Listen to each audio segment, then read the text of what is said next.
Je viens de faire une initiative parlementaire, de contrôle parlementaire.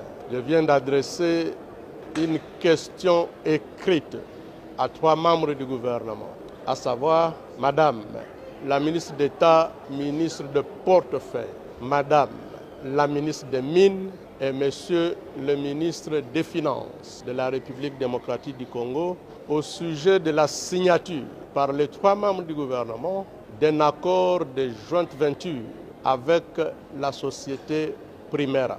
La société Primera est une société de droit des Émirats arabes unis. Au terme de cet accord, il est indiqué que la société Primera et la République démocratique du Congo créent ensemble des sociétés Primera RDC. 2 sociétés Primera RDC. L'une, Primera Gold, pour l'or, et l'autre, Primera Metals, pour le 3T. Mesdames et messieurs la presse, il s'agit d'une mafia organisée. Pourquoi? Chaque société Primera n'apporte que $20 000. Je dis bien $20 000. Primera Gold, $20 000. Primera Metals, $20 000. Et dans les $20 000, la RDC apporte 9 000 et la société Primera n'apporte que 11 000.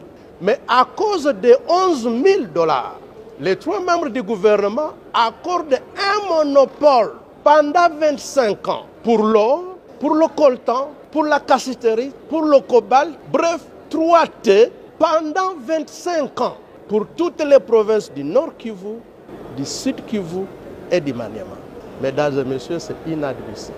Maintenant, en termes d'obligations, la République démocratique du Congo s'engage à engager la société Sakima, qui est propriétaire de tous ces gisements, à signer un accord avec la société Primera pour 25 ans, en sorte que, à raison de seulement 11 000 $, Primera soit la seule société à pouvoir commercialiser l'or congolais, soit la seule société à pouvoir commercialiser le coltan, le cobalt, la cassiterite pendant 25 ans.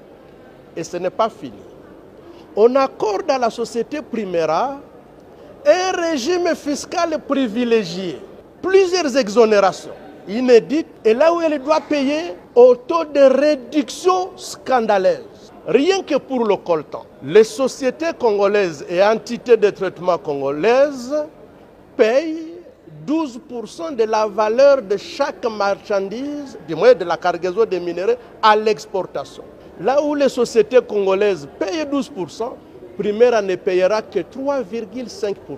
Nous avons calculé uniquement pour le coltan, le Trésor congolais paye 80% de ses revenus. Au cours d'un mois, à voir le flux, nous perdrons 500 millions de $ chaque mois pour les 3 provinces et pendant 25 ans.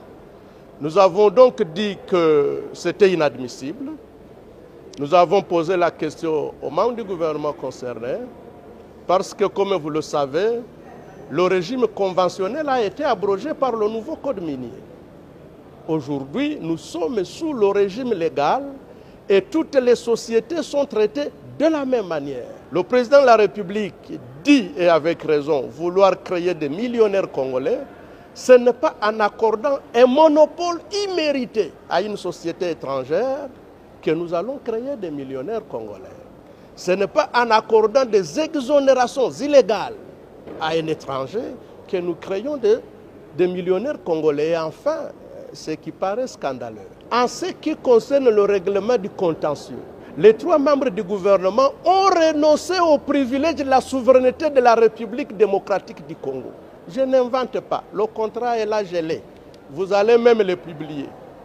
En ce qui concerne le contentieux, les 3 membres du gouvernement mettent à égalité la RDC avec une société privée en disant que, en ce qui concerne le contentieux ou l'exécution des décisions arbitrales ou judiciaires nées de cette convention signée, la République démocratique du Congo n'invoquera pas son droit à la souveraineté, ni des immunités y attachées. Ce qui revient à dire qu'en exécution d'un jugement produit par Primera, nous pouvons nous retrouver avec le palais du peuple saisi. les comptes du trésor public saisis. Le palais de la nation, des immeubles, les symboles de souveraineté ne sont pas protégés. Disons que ce n'est pas normal.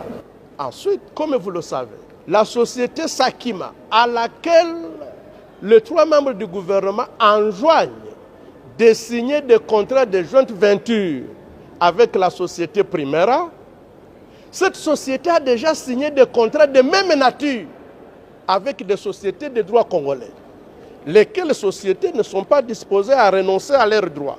Ils viennent de faire des déclarations.